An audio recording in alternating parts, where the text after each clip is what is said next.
We are all looking for adventure. We are all looking for adventure. Bonjour les amis, je suis Simon de Sens Vitae. Aujourd'hui nous sommes avec Dr Woods du cabinet vétérinaire Animalia. Dr Woods, comment accompagner son animal lors de son vieillissement? Lors de son vieillissement, un chien qui est vieux, en bonne santé, il faut faire attention à son alimentation et à ses habitudes. Si c'est un chien qui a tendance à être très énergique, c'est-à-dire faire des exercices 2 heures par jour, par exemple, diminuer les exercices.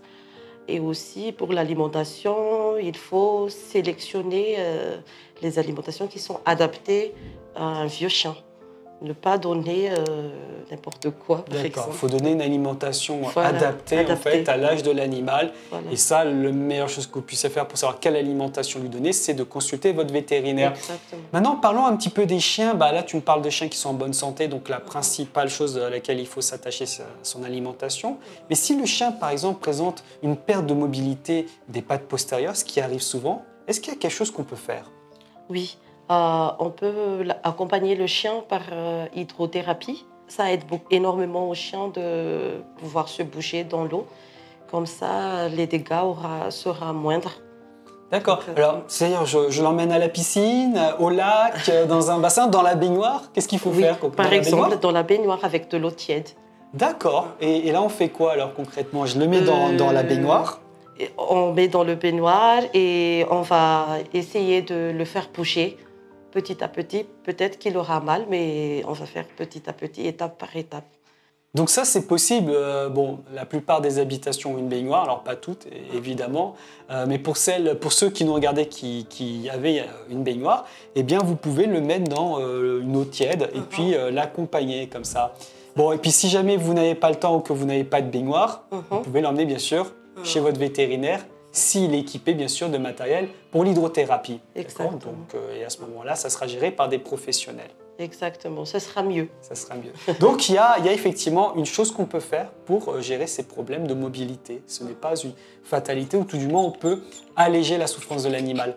Mais à un moment donné, Dr Woods, eh bien, l'âge de l'animal est tellement avancé qu'il se retrouve dans une situation critique et qu'il faut, à ce moment-là, décider du pire. À quel moment on doit prendre cette décision? Ce sera le rôle de vétérinaire qui va déterminer à quel moment il va vous proposer l'euthanasie, parce que il y a l'acharnement thérapeutique, ce qui n'est pas bénéfique ni pour le propriétaire ni pour l'animal. Donc à ce moment-là, votre vétérinaire vous proposera de faire un choix. Et c'est un choix qui fait partie de la vie de l'animal. Et on l'accompagne juste pour que ça ne soit pas ni trop douloureux pour l'animal et pour le propriétaire. Mais à quel moment le propriétaire se dit c'est le moment d'aller voir son vétérinaire? Parce que il perd un peu la mobilité des pattes postérieures, ça peut encore se gérer, l'animal peut encore être heureux. À quel moment on voit et là on se dit c'est le moment? Quand il n'arrive plus à se relever et qu'il n'a plus la tête bien droite et aussi qu'il ne répond plus à aucun réflexe.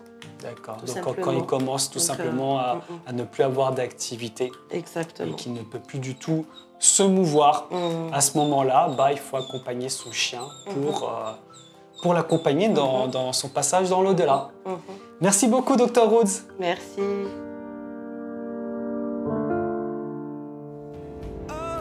We are all